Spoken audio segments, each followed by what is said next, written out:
principal défaut, ça commence fort. Mon principal défaut, je dirais que je suis assez vif, impatient. Quand j'ai décidé quelque chose, il faut que ça se fasse. Il faut aller au bout. Donc, ouais, j'aime bien quand les choses vont vite. Mais, bien faites.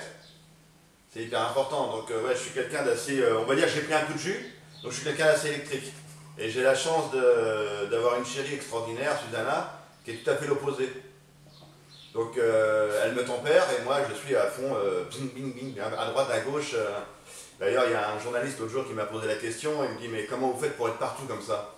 Bah, j'ai réussi ce que les autres n'ont pas réussi, j'ai réussi à me couper en quatre. Donc je peux être partout à la fois. Donc ça vous l'avez bien compris, j'aime bien l'humour. Donc ça serait plutôt mon principal défaut, c'est de vouloir aller trop vite, ça, trop souvent. Ouais.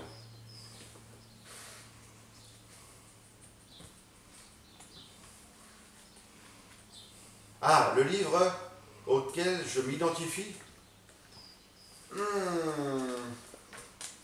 J'ai lu un livre il n'y a pas très longtemps qui m'a vraiment profondément touché, qui s'appelle de l'étoile de shérif à la croix de vie. C'est un monsieur qui a été rescapé des camps de concentration. Et ça m'a profondément ému et je me suis dit mais c'est pas possible quoi. Pas nous. Pas l'espèce humaine, elle ne peut pas faire une chose pareille. Et ça m'a vraiment touché vraiment au plus profond de mon être parce que et quand je vois aujourd'hui, pour faire un parallèle aux dernières élections européennes, ça m'a vraiment attristé. Vraiment attristé, je vois les gens en panique, ils ne savent plus où ils sont. Faudrait qu'ils revoient un petit peu notre histoire. Là, on arrive au 6 juin, le débarquement, toute cette histoire, la Première Guerre, la Deuxième Guerre mondiale, ce que ça a donné. Faut pas qu'il l'oublie quoi. Faut pas qu'il l'oublie. On peut pas se permettre, moi ça m'a fait mal de voir ce résultat aux élections et de se dire merde c'est mon pays quoi. C'est mon pays et dans le monde entier on parle de mon pays comme ça. Comme quoi il y a eu un parti politique d'extrême droite, même s'ils n'ont pas envie qu'on dise ça, qui a fait 25%. Et là ouais, ça m'a fait bizarre. Ouais. Donc ouais, ce livre-là m'a profondément touché.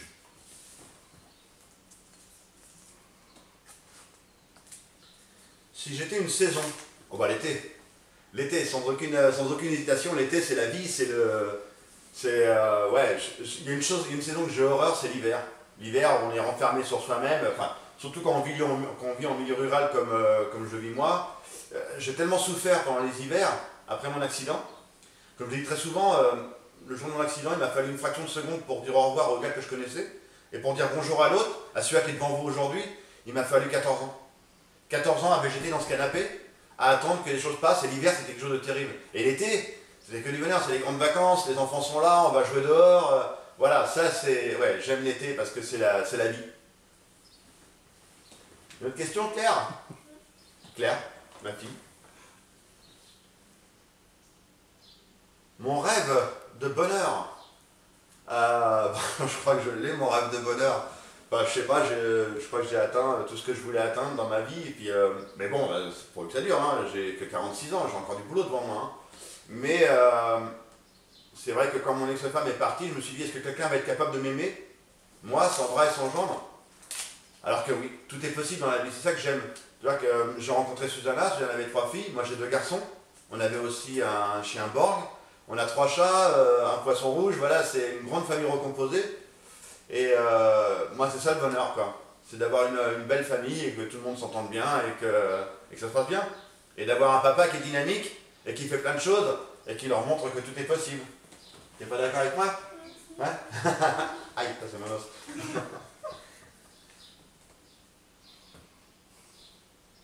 Ma couleur préférée? Le bleu. Le bleu de l'océan. Tiens, c'est bizarre, pourquoi? On se demande pourquoi. Non, c'est vrai que le bleu de l'océan, ça m'a toujours attiré, la mer m'a toujours attiré. Tu vois, j'habite pas loin de La Rochelle, je suis à 1h30 de La Rochelle, et des fois, quand je vais pas trop bien, quand j'ai un petit coup de blues, je prends la voiture et je vais me poster sur le bord de la mer. Et des fois, je peux passer la journée à attendre, à regarder la mer.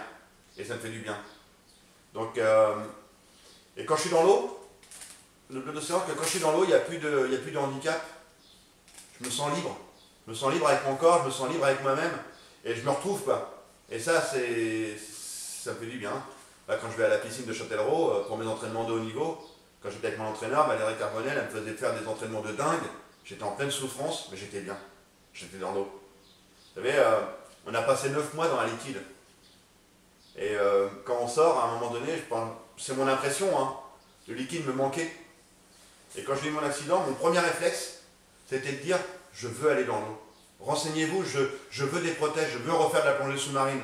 Et j'ai demandé à mon père de se renseigner. Donc effectivement, ouais, la mer pour moi c'est... peut-être que je dois avoir des ouïes derrière les oreilles et des écailles quelque part qui commencent à pousser parce que j'aime la mer quoi. J'aime être dans l'eau.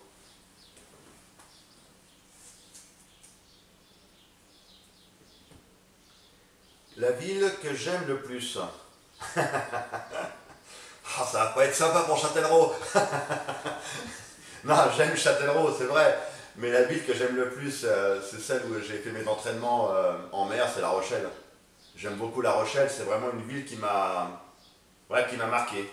Et en plus, c'est une ville étudiante, une ville jeune, une ville dynamique qui bouge. Donc, ouais, j'aime beaucoup La Rochelle. Et j'espère un jour finir mes vieux jours là-bas, sur le bord de la mer, à la contempler, à la regarder et lui dire merci à cette mer qui m'a tout apporté, quoi. Vraiment. Parce que c'est elle qui a changé ma vie. Hein. Vraiment. J'ai contribué à ce que ma vie change par mon rêve de traverser la Manche à la nage, mais la mer m'a tout apporté, ouais. Vraiment, aujourd'hui, j'aime ma vie d'aujourd'hui, même si je suis une personne handicapée qui a un handicap très lourd. J'aime ma vie parce que j'en ai fait quelque chose. Je suis sorti de là, quoi. Je suis sorti du canapé, j'ai dit, mon gars, c'est maintenant, quoi. Est-ce que c'est ton handicap qui te domine, ou c'est toi qui vas dominer ton handicap? Et j'ai préféré le dominer, grâce au sport, et grâce à la mer. Donc, ouais, je vis bientôt à cette mer-là, ouais. Je reviens beaucoup sur la mer, hein. Alors, l'homme politique que j'admire le plus, oh là là là là là là, non, non, il n'y en a pas. Il n'y en a pas, je suis déçu. Franchement, je suis déçu de la politique, je suis déçu. Si on a ce résultat aujourd'hui, c'est qu'on a eu des années d'hommes politiques et de femmes politiques qui nous ont montré le mauvais exemple. On le voit encore avec les affaires. On s'en sort pas. On s'en sort pas, bon sang de bonsoir. On sort pas des affaires, que ce soit droite ou gauche. On s'en sort pas. Dès qu'il y a un parti qui est au pouvoir, ça y est, paf, il y a des affaires qui explosent. C'est fatigant. C'est fatigant. Et à chaque fois qu'on a eu le résultat du Front National qui arrive en tête, ou qui arrive au second plan avec Jean-Marie Le Pen, à l'époque, au second tour des présidentielles, on entend le même discours. On vous a compris. On vous a compris. Maintenant, on va bouger. Maintenant, on va faire quelque chose. Vous allez voir, ça va changer. Et à chaque fois, ça recommence. Et à chaque fois, la colère gronde auprès du peuple. Quoi. Le peuple gronde en disant, mais arrêtez, bon sang de bonsoir, arrêtez de vous moquer de nous. Regardez la réalité des choses. Regardez, nous, le peuple, regardez-nous. Arrêtez de vous regarder, vous, les hommes politiques, entre vous. Nous, on est là. Et à chaque fois, ça ne change pas. Donc là, c'est de la colère. Franchement, c'est de la colère. Parce que le résultat qu'on a eu aux européennes, je ne peux pas l'accepter. En tant que citoyen, je ne peux pas l'accepter.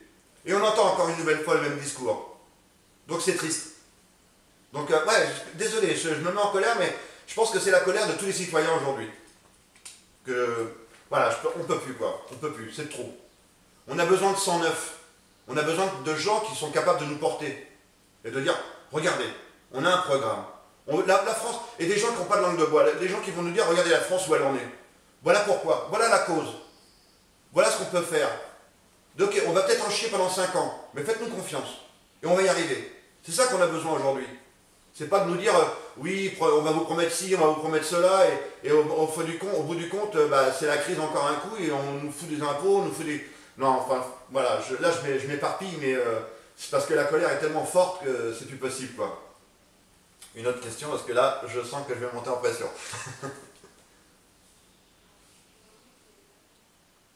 Ce que je voudrais être... Voilà, je vais être un peu philosophique, ce que je voudrais être, ça serait un dauphin. Être un dauphin et que les océans soient propres et qu'on me respecte en tant qu'animal. Et parce que je vous promets, quand j'ai relié les 5 continents à la nage, où j'ai traversé la Manche, partout où je suis passé, partout la mer a été polluée. Que ce soit l'hémisphère nord, l'hémisphère sud, partout où je suis passé. Arnaud Chastry, mon camarade de nage, il passait, tout ce qu'on traversait, qu'on voyait du plastique, il le prenait, il l'amenait au bateau. Pour vous dire les kilomètres qu'il a fait en plus, parce que partout, Partout il y avait du plastique, partout il y avait de la pollution. Et ça, c'était assez terrible à voir. C'est un constat. Vous savez, je compare la planète à une cellule. Et le cancer de la planète, c'est l'être humain. On est en train de détruire notre cellule. On est en train de la bouffer, on est en train de la meurtrir et on s'en rend même pas compte, quoi. On est dans un univers de production, de surconsommation, il faut y aller. Un exemple, quand j'étais en Papouasie-Nouvelle-Guinée, les Papous, hein, qui connaissaient rien à la consommation est arrivée dans leur pays, via l'Australie. On leur a tout amené et on leur a pas expliqué comment gérer les déchets, comment mettre le tout à l'égout. Donc la Papouasie-Nouvelle-Guinée, c'est une poubelle à ciel ouvert. La surconsommation est arrivée, ils ne savent pas quoi faire leurs déchets. Et quand on se promène en mer, enfin quand on nage en mer, c'est un tapis de déchets. Sur plusieurs kilomètres, à partir du bord, sur plusieurs kilomètres, c'est un tapis de déchets. C'est incroyable. Incroyable, la surconsommation. Donc voilà, si je pouvais être un dauphin et d'avoir la parole et de dire à l'espèce humaine, hé, vous êtes en train de déconner là, sérieux quoi, faites marche arrière et vite. C'est qu'il y a beaucoup de questions. Hein. Mon occupation préférée. Ah bah aujourd'hui, mon occupation, j'ai écrit mon 3e livre, Plus fort la vie. Et mon occupation préférée, c'est vrai que j'aime communiquer, j'aime la communication. Et aujourd'hui, je fais beaucoup de conférences en entreprise ou dans les écoles. Et j'aime faire passer le message du handicap positif. Aujourd'hui, je pense qu'il faut arrêter de montrer les personnes handicapées sous la forme Cosette et Thénardier. Je suis conscient que c'est pas facile de vivre avec 800 € par mois. Et qu'on ne peut pas admettre que dans notre pays, les personnes handicapées vivent sous le seuil de pauvreté. On ne peut pas. Pour moi, c'est un crève-cœur aussi. Et je pense que pour amener le lambda qui n'est pas concerné, pour amener le chef d'entreprise, le manager au sein de l'entreprise vers la personne handicapée, il faut arrêter de lui montrer la personne handicapée Cosette et Thénardier. Il faut lui montrer les personnes handicapées qui sont capables de s'investir. Des personnes handicapées qui ont réussi leurs études, qui ont été jusqu'à Bac plus 3 ou Bac plus 5, et qui aspirent à une seule chose, la confiance qu'elle mérite. Elle a fait le job, elle a fait les études. Faites-lui confiance. On peut aménager le poste de travail, on peut aménager le temps de travail, tout est possible aujourd'hui. Toutes les lois sont là pour. Donc il faut rassurer tout ce monde-là au handicap. Et donc c'est un peu mon job et j'aime ça. J'aime aller dans des entreprises et rassurer tout ce petit monde-là sur le handicap. Vous savez, très souvent, je dis aux chefs d'entreprise, mettez-moi 3 managers à côté de moi et dites-leur que vous allez embaucher une personne handicapée. Vous savez, c'est quoi la réaction des 3 managers? Ils vont se regarder en chien de faïence en disant, merde, qui c'est qui va l'avoir le virus? Qui c'est qui va se le choper dans son équipe? Si c'est moi qui l'ai dans mon équipe, est-ce que je vais perdre des parts de marché? Est-ce que je vais être moins compétitif à cause de la personne handicapée? Alors que non. La personne en situation de handicap qui a fait ses études, elle attend qu'une chose, comme je viens de le dire, la confiance qu'elle mérite. Et elle va le faire le job, à 1000%. Comme moi, quand j'ai voulu traverser la Manche à un âge, quand j'étais voir des élus ou des chefs d'entreprise, je leur disais, non, mais faites-moi confiance, je vous promets que je vais le faire. Je ne suis pas sportif, je suis gras comme un lardon, mais je vais me transformer. Et je vais y arriver. Et on y est arrivé. Et les gens m'ont apporté leur confiance. Et c'est ça qu'il faut apporter au sein de l'entreprise. Donc, et je suis sûr qu'aujourd'hui, on est sur le bord de basculer de l'autre côté pour les personnes handicapées, pour qu'elles soient davantage reconnues dans les médias. Quand vous savez qu'en 2013, il y a eu 0,04% de visibilité des personnes handicapées dans les médias. Autant dire zéro, quoi. Donc le CSA a fait signer une charte auprès de tous les médias, que ce soit télévisuel, radio ou presse écrite, pour qu'il y ait plus de visibilité. Voilà, que ce soit une société inclusive, que le handicap soit reconnu par tout le monde. Et là où j'ai vraiment apprécié, c'est quand France 5 m'a appelé en me disant, est-ce que vous voulez faire une chronique sur le handicap au magazine de la santé? Et j'ai dit oui, et que je vois le résultat et que c'est suivi, quoi. Et ça veut dire que ça bouge. Ça bouge. Ça bouge doucement, mais ça bouge. On va dans le bon sens. Vous savez, très souvent je dis, il faut savoir dire les choses qui ne vont pas, il faut savoir revendiquer, mais d'un autre côté, il faut savoir dire les choses qui ont été bien faites, les choses qui ont apporté une amélioration. La loi de 2005 a été extraordinaire. Malheureusement, elle n'a pas été suivie d'une volonté politique à la hauteur, ce qui fait que tout le monde s'en est foutu royalement. Sur l'accessibilité, par exemple, on vient de la repousser de 3, 5 et jusqu'à 9 ans pour le transport. C'est tout simplement inadmissible. Inadmissible. Vous voyez, j'ai beaucoup de revendications, mais je pense qu'on peut faire bouger les choses dans notre pays, mais il faut, je vais le redire encore une fois, mais il faut peut-être un peu de sang neuf et dire on peut y arriver, quoi. Mais bon, tout est possible.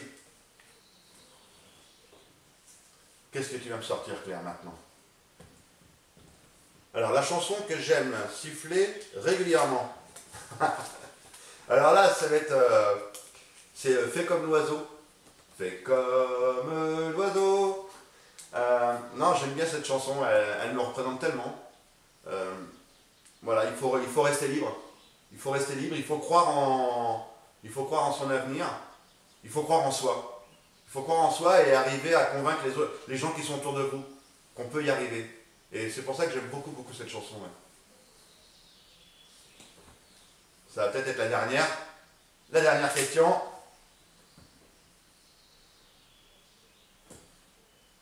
Le métier que j'aurais pas aimé faire. Oh zut, j'aurais peut-être pas dû poser cette dernière question. Non, je sais pas, le métier que j'aurais pas aimé faire.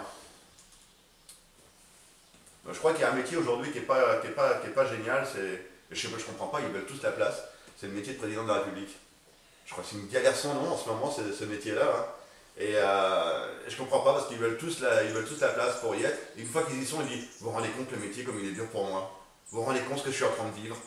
Bah, je sais pas, fallait pas y aller mon gars, fallait laisser la place à quelqu'un d'autre.